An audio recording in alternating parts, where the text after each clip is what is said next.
region after the picosecond region was the ultra-fast. When I started the business with ultra-fast lasers, that time was the femtosecond lasers. They were the ultra-fast lasers, and I did work with a company where my boss had a record in the Guinness record book. They made the shortest pulse. At that time it was 4.5 femtoseconds, so that time that was the ultra-fast. And when I finished to work at that company, we already started to write papers and theoretical papers about at the second generation. And as you are here in the city, you will maybe visit the center, the new laser center or extra laser facility, where they will have in the future at the second pulse generation. So that's already old. That's the ultra-fast. So femtoseconds is the new femtosecond, as the saying says. So that's the ultra-fast. So it depends on the time. But let's consider, because I'm talking about biology and I'm talking about biophysics, as I'm from the biophysics department. So let's consider that everything in the range of picosecond, femtosecond is ultra-fast, and we are not really interested in the attosecond region yet, because we haven't found anything so fast in biology yet, but maybe in the future. But that was a thought also about the femtosecond. What could be biologically interesting in this region, I mean the femtosecond region?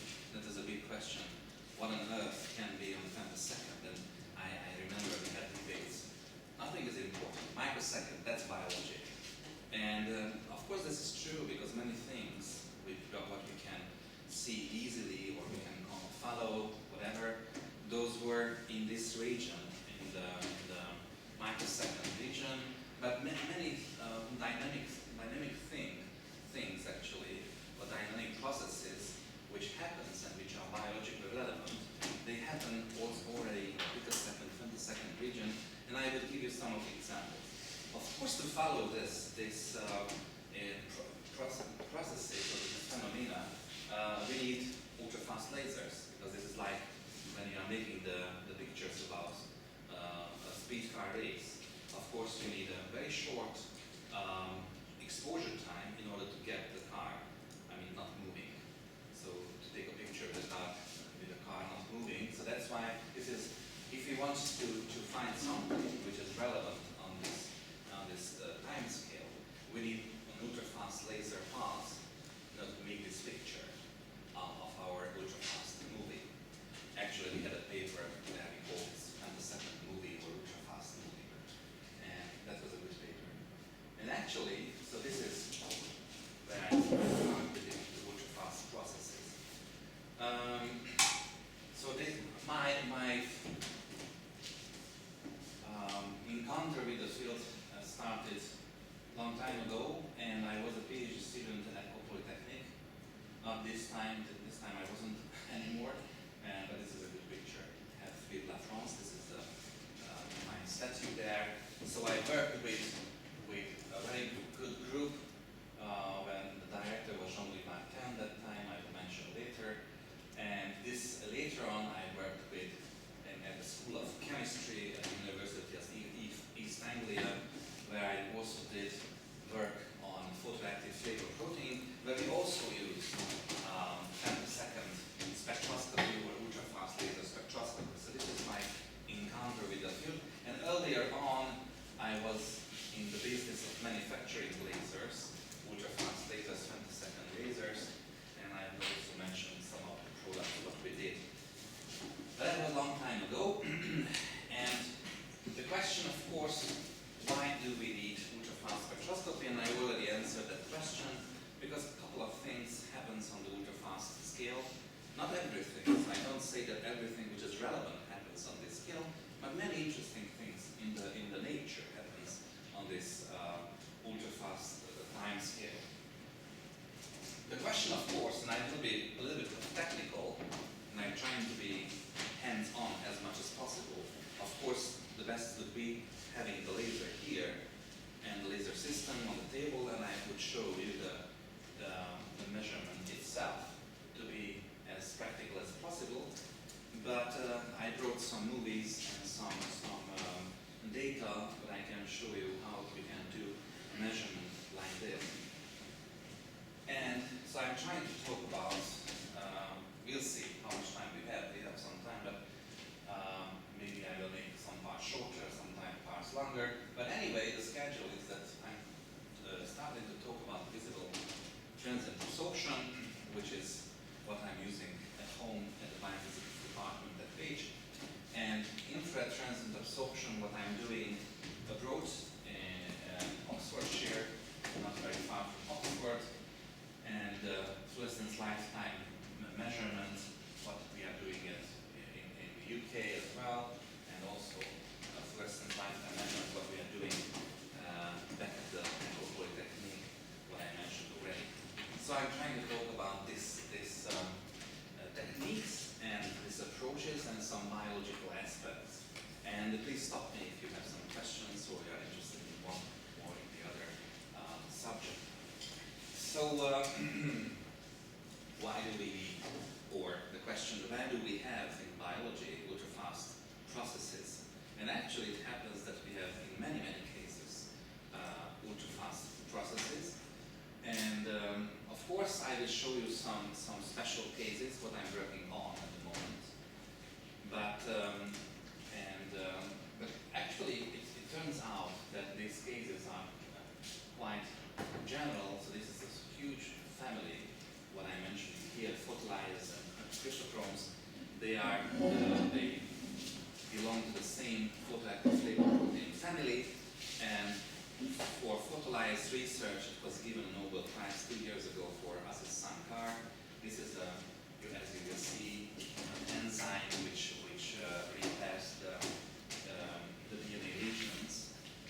And actually the primary steps of this photocycle of this enzyme, it happens some femtosecond time scale. So this is already ultra fast.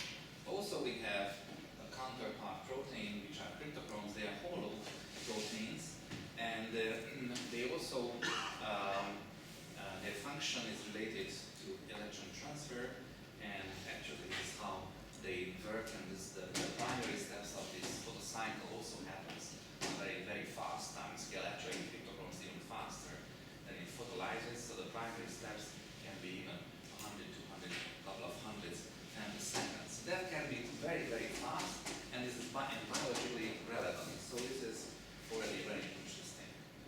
And I also will show you a work what we did recently in the last 6-7 years. This is a special protein in a maritime bacteria, which also can sense the blue light. And also you will see that the function and the work, how does this protein work, it happens also very fast, a very fast time scale. So that's why we need ultrafast spectroscopy. And the question, of course, which type of ultrafast spectroscopy shall be used. Now, just showing you this biological topics what I mentioned. So it's very interesting that, and also well known, that UV light can induce some damage in DNA.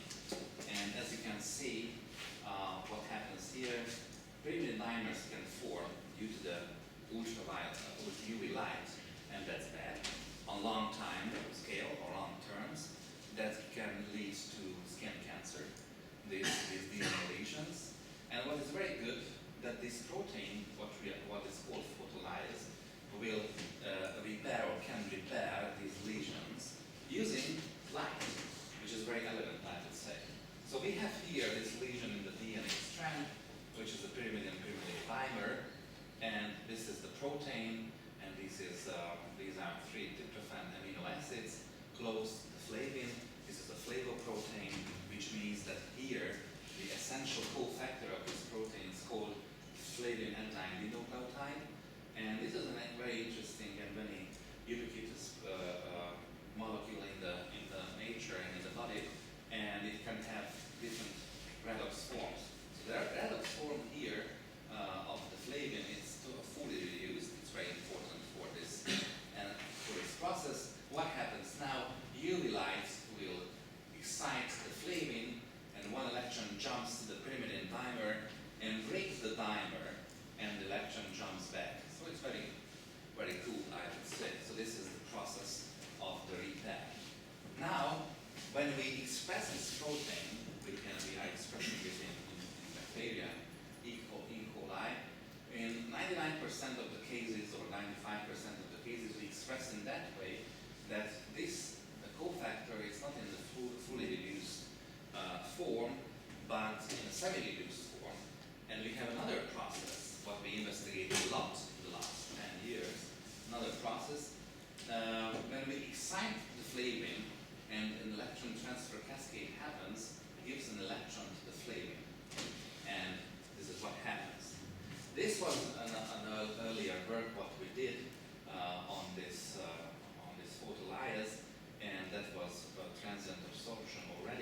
show here that the individual steps are very fast, I would say.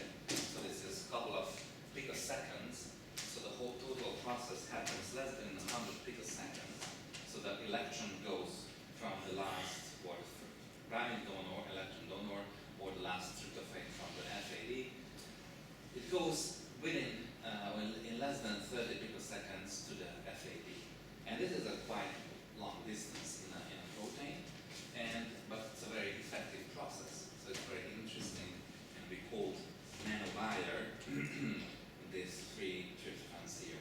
What is very interesting that this tryptophan triad is conserved in in another protein family, which is called cryptochrome.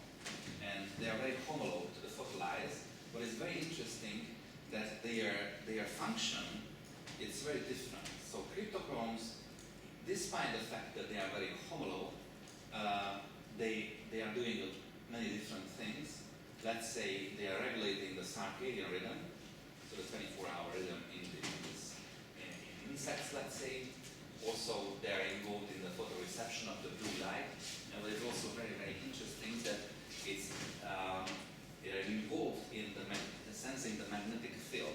And nowadays, it's a very popular topic. They are calling quantum biology, all this stuff about sensing the magnetic field. And actually, there are a couple of birds who can sense the magnetic field using cryptochromes.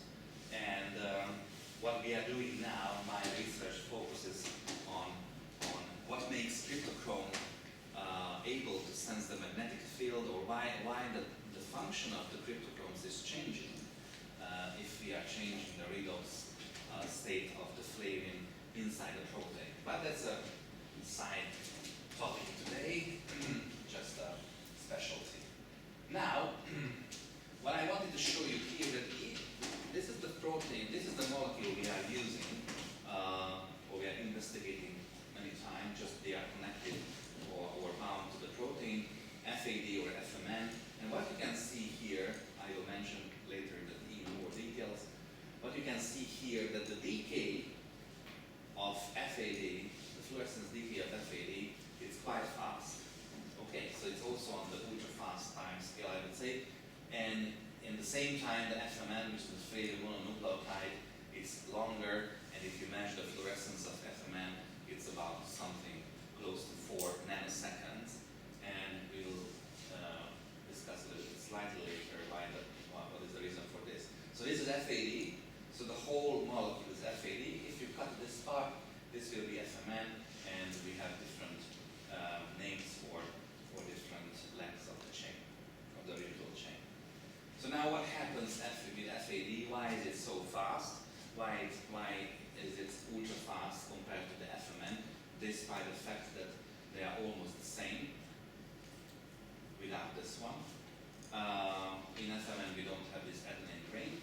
What happens here? What happens here is very interesting, and that was proven a couple of years ago. I'm happy that I knew the person who proved it or measured this fluorescence lifetime. So what happens here that the adenine ring at different pHs, a certain pHs, it's fluctuating, and as it comes close enough to the flavin, the excited flavin, it gives an electron to the flavin, and that's why it quenches the fluorescence lifetime. So that's why this process is very, very fast. So if we cleave this adenine ring here, we will have long fluorescence as we know it's around 4 nanoseconds. So what happens if you put this molecule in just bottled water? You will measure 2 fluorescence lifetimes, something close to 4 nanoseconds and something close to 9 picoseconds, because you will have 2 different ensembles of molecules, which are one subgroup will be in the closed state when the adenine ring is close to the flavin, to the isoalexazine ring here, and we will have a so-called open state, a little bit farther, and that will have the 4 nanosecond fluorescence lifetime, and when it's closed, it will be the fast one.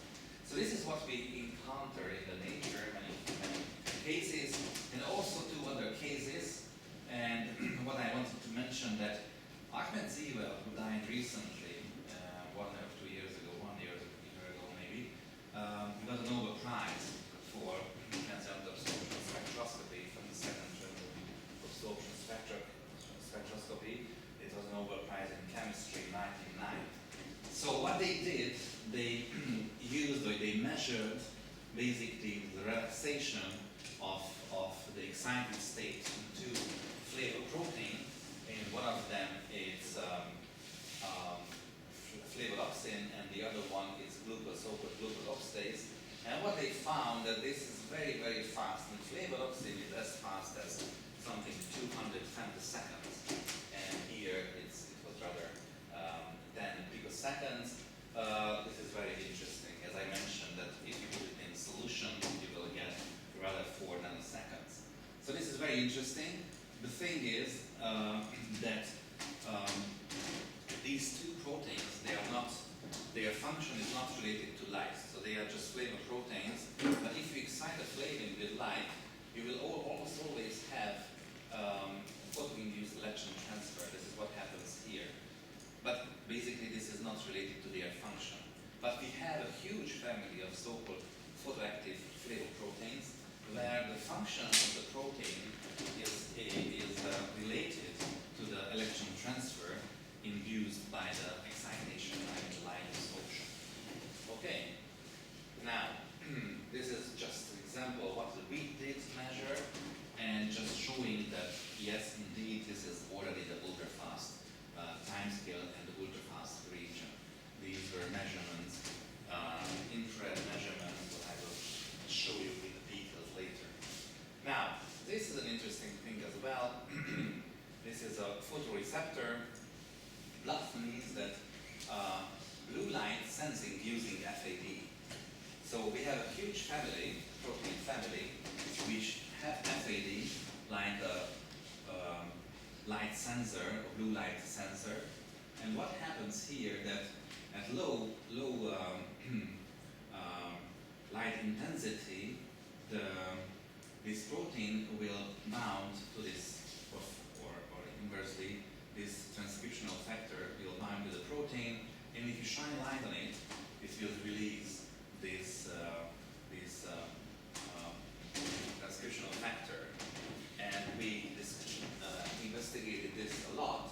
And what happens here that the primary steps of the function of this protein is also on this femtosecond, picosecond time scale, and which leads to larger movements basically, and that larger movement leads to the function of the protein. But anyway, the first steps are very, very fast as well. So that's why we need ultra-fast laser spectroscopy here.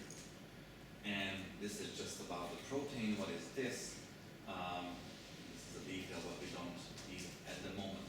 It's actually an interesting protein because what we can do, or what we observe, that if we shine light on it, the absorption spectrum of the protein will shift by 10 nanometer, and this shift happens very, very fast. So this is what we can see, but it stays in the wild-type protein stays roughly for half an hour in this light state, so it relaxes back quite slowly. The formation of the light state, or the signaling state, happens on the picosecond life time scale, very, very fast. The relaxation happens on much longer time scales. It's very interesting. Now, of course, the question, what do we need for a proper ultra-fast spectroscopy system? A lot of things. Maybe I won't talk about everything today, but these are the major components of an ultra-fast system. Of course, we need ultra-fast lasers as the heart of the system. This can be an oscillator or an amplifier. You will see that an oscillator is enough to do some fluorescence studies already. For conversion, an oscillator is enough. But for the majority of the measurements, we need at least one amplifier. You will see that for infrared spectroscopy, we have not even one, but two amplifiers already, and many other things. So that's a really, really time-consuming hobby, but it's very interesting. Now, what we are using nowadays, we are still quite conservative from this point of view, that we like the titanium sapphire oscillators with a high repetition rate. You will maybe learn this week that you can already use femtosecond oscillators, fiber oscillators, which are less expensive actually, easier to make, easier to produce, whatever. It has a lot of advantages. The disadvantage that those fiber oscillators work in the infrared, and this is what we don't like in biology. At this point, we rather need something which is in the visible. So that's why we are stuck to the titanium sapphire oscillator at the moment. And we also need, for, let's say, for transient absorption, we need a regenerative amplifier. I will show you just a scheme of these regenerative amplifiers. This means that we have some higher energies. So that's what we have here without emphasizing details. Now, of course, the resolution of the system, so what kind of processes we can detect, it's limited by the pulse length of the laser. Of course, if our laser is a picosecond laser, 1 picosecond laser, the resolution will be, it's something really, but it's cool. Do you realize? No, now it's really. So, resolution is related to the pulse length of the laser, of course. You will see that it's limited also by other things. You will see the carrier-gated fluorescence setup. Now, the typical resolution, it can be between 100 to 200 femtoseconds. That's what you get from the manufacturers, so the laser companies. This is very cool, but of course, if you want to make some very, very fast, you want to detect very fast processes, you need faster or better resolution. Actually, my colleagues at UVA, they are using something less than 50 femtoseconds. It's rather 30, 40 femtoseconds, and that was needed for that study. Maybe you are aware of that. You know that last year's chemistry Nobel Prize went for these ultra-fast switches, and actually my colleagues were involved in those studies. And for ultra-fast motors, you will need this time resolution because these small molecules, they are propelling or moving very, very fast time scale. So this is what happens. So this is what we have in our hand. And so let's start with the laser. So this is not a typical laser. You will learn, or you have already learned differences between lasers, the continuous wave lasers, and maybe you have learned about the Q-switch lasers and mode-lock lasers.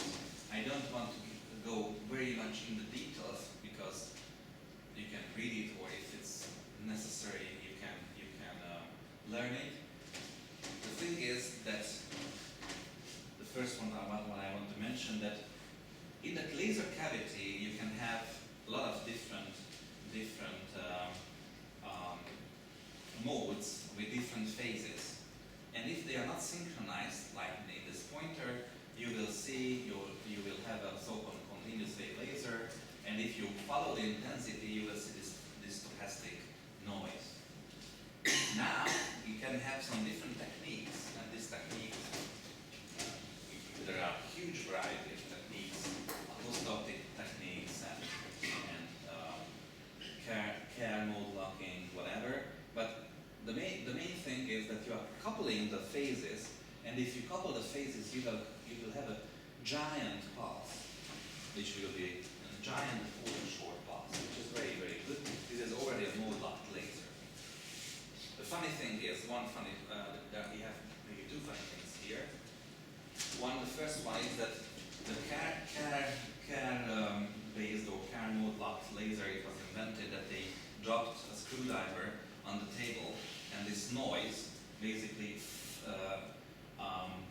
due to this noise, the phases were synchronized, and it made a giant pulse. This is how it was discovered. It's very interesting. It happened to me a couple of times that I dropped something on the table and I lost mode locking, and I just hit the table and the mode locking came back, because you need an initial disturbance and to start the mode locking when everybody's in phase. This is one funny thing.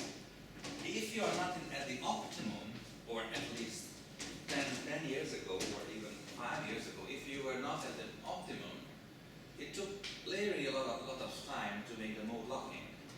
So, and I was very happy when I already started the laser and I had mode locking after half an hour, so I was very happy. Okay, this is cool. Nowadays, everybody can have mode locking. Just click the mode locking button and that's it. So this is how it's happening. So what the students can do within a moment was mode locking the lasers. I remember my colleague, she was mode locking it for 2 days. So you induce this noise to start it. Of course, if you are not the optimum with the cavity and with the mirrors, you are farther. In that case, the mode locking is not an easy thing. But with these new things and new stuff, like we have a spectrophysics laser, mode locking is nothing. It just happens. But in the good old times, that was really a time-consuming thing, and you were just pushing the mirror, and finding what the heck is going on. And usually after a Christmas vacation, or Christmas holiday, mode locking wasn't an easy thing. So you had mode locking at the end of the week usually. But now it's easy with electronics, and all things are sealed in the same laser cavity. So that's why you don't have so many noise and even so many bad things in the environment. Okay, let's go further. The titanium sapphire lasers that I mentioned, they were very, very popular 10 years ago when the material, this laser-active material was discovered, or 15 years ago. It's very good because you can see that it absorbs in a wide range, which is a good range, and emits in a wide range as well, so it has a good fluorescence. And so you can pump it with either argon-ion lasers, also the double neodymium ion lasers. With a typical 532 nanometer, you can really pump very well. So that's why it was very popular. And also, the heat resistance of this material, the titanium sapphire, was very, very good. Because here, I want to see, as you will see, but maybe you will may not see. Hopefully, you will see. It turns out, you give a lot of power to the laser-active material, and you have to cool it. And this was a big problem actually with other laser-active materials. You can just crack easily the laser crystal if you give too much power, too much heat to it. But titanium sapphire is really, it's a good conductive material. We can cool it easily, and we have a lot of methods how to do that. Depends on the technique, depends on the power we are using in the region. In my laser, we have a longer titanium sapphire rod, and so we are cooling it at -6 degrees. So it's very important not to have any humidity, otherwise you can crack your crystal. But that's already really a deep cooling, because in this case you can have larger power. The power can be as large, I mentioned later, but can be larger. Now this is a typical arrangement of a titanium sapphire oscillator. And what I want to mention here, that if you go to the website of Olympus, the microscopy company website, you can have these Java animations about the lasers, how do they work, also about the titanium sapphire laser. So what we have here is we are pumping with a CW pump beam, typically with a green light, argon-ion lasers, or neodymium ion lasers, and actually we are pumping at quite high powers. Typically, from the neodymium ion laser, we have to have 5 watts in order to have a good mode locking. That's not a small power anyway. And we have here the titanium sapphire laser-active material, and we have to have a prism, 2 prisms in order to compensate the dispersion of these pulse, and this is what we have at the end of the day. So these are typically titanium sapphire oscillators working at around 100 megahertz, which is a lot. We were producing a laser at 76 megahertz, depends on the cavity. So maybe you have learned already, the cavity decides the frequency, repetition frequency of the laser. 100 is good. It's too much, but it's good. Now, this is how it looks like. And these are the mirrors, the end mirror of the laser. We have the laser active material here, the titanium sapphire crystal.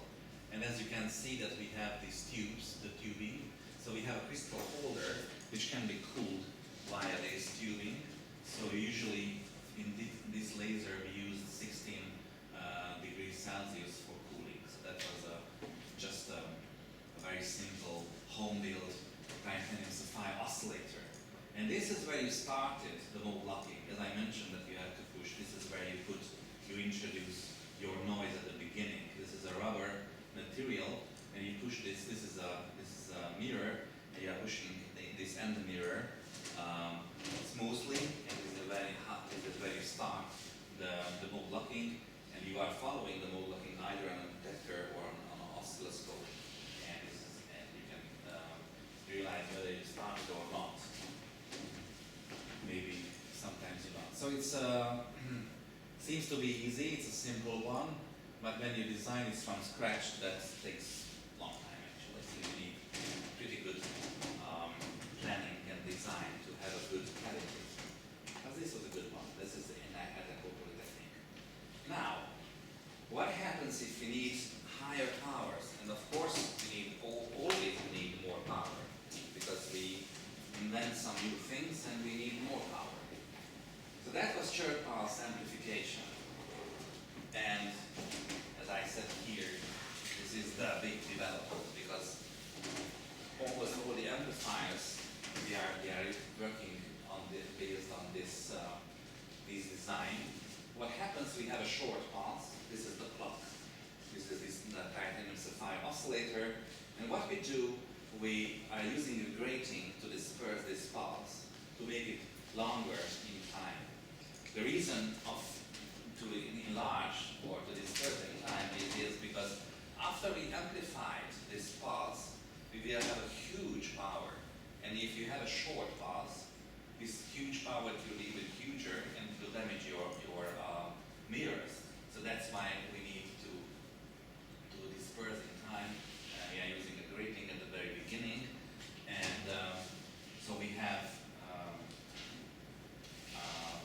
we are producing a new pulse using an extra pump laser, which is typically a Q-switch laser, and we are compressing back again this pulse, and we have a giant femtosecond pulse. And basically, usually we can achieve around 1 million amplifications. So we can amplify the original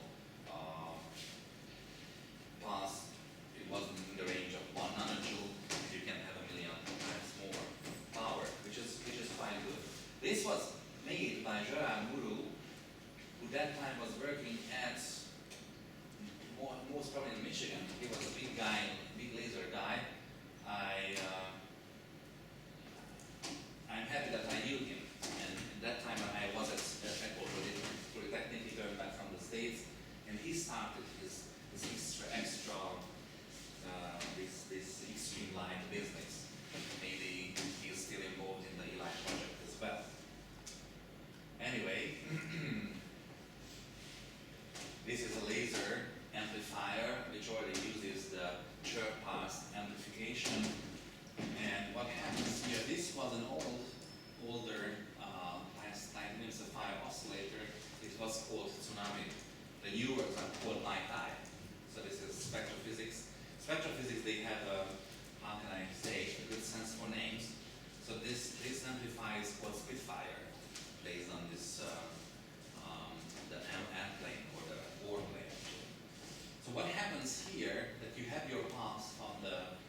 process, you will select the strongest path, amplified path, is what you can use for your measurements. This is how it looks like. Actually, my laser is pretty like this one. It's a good one. Yeah, you can see it. This is our laser, and it's very similar to this one. So this is just what you have in the inside. I will show you some details about this system a little bit later. So this is what we need: oscillator, amplifier. That's the two most important components of the system. Of course, we need a lot of other things. What I will mention: delay stage, detector, spectrometer, CCD, other things. But I will mention this one a little bit later. Now let's look at transient absorption spectroscopy. The concept is very easy. Why does it mean it's transient? It means that it changes in time. So, of course, we are taking absorption spectra on daily basis of different components and molecules, whatever, which is different here, that it is changing in time. And actually, many transient absorption spectroscopy were did even in this city before the ultra-fast era, because transient absorption can be on the nanosecond scale or the microsecond, millisecond scale as well. So on the other side of the river, you will visit the Biology Research Center, and my colleagues there, they are working on rhodopsin or PYP protein or other things. They were using already transient absorption spectroscopy, just they are working in the microsecond time scale. So now, this is the concept of the system, and I would say the concept is pretty much easy, and this is called the so-called pump-probe concept. It was hard to grasp this concept, at least for me, a couple of years ago, but I would say that it's easy. What happens, just if we understand the names, in that case it's easy to understand what happens. So we have a pump, and of course we have a probe. And the pump is the laser beam which is exciting our molecule. We are always dealing with molecules which absorbs the light. Of course, this means that they are excited.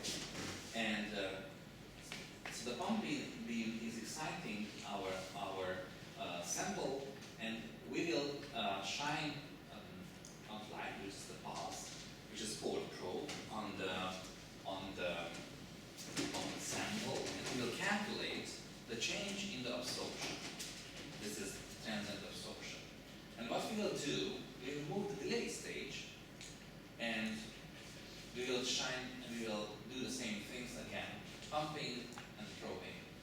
And what we are measuring is the time distance between the pump and the probe. This is what we can control with this delay stage. So let me show you. So this is the pump probe, and it excites the sample. Now we are probing it, and we will have kind of spectrum here. This is cool. Now we will move the delay stage, and we pump again, we probe again, and we will have a new spectrum here. So this is time dependent. Why do we have the delay stage here? The reason we have the delay stage, what we can control ourselves. The reason because we cannot go faster with electronics than nanosecond time scale, but we can measure the distances. We can measure actually quite accurately, and the precision, the hysteresis of the delay stage like this is roughly 1-2 micrometers, which is very good. But 1-2 micrometers, anyway, 1-2 micrometers, 1 micrometer means 3.3 femtoseconds. So for the light,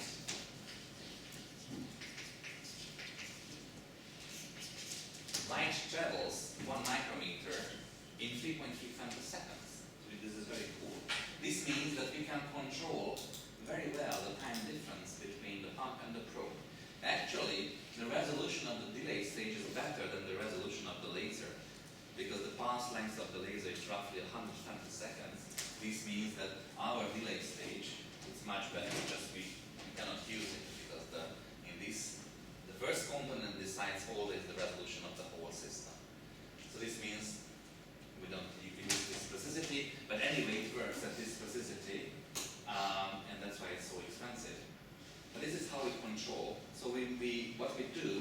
when we plan the experiment, we will put just in the measurement software how many different time differences has to be measured, and we set the differences on the delay stage. It's very simple. So basically, the primary information what you give to your system, you give it some couple of micrometers and millimeters.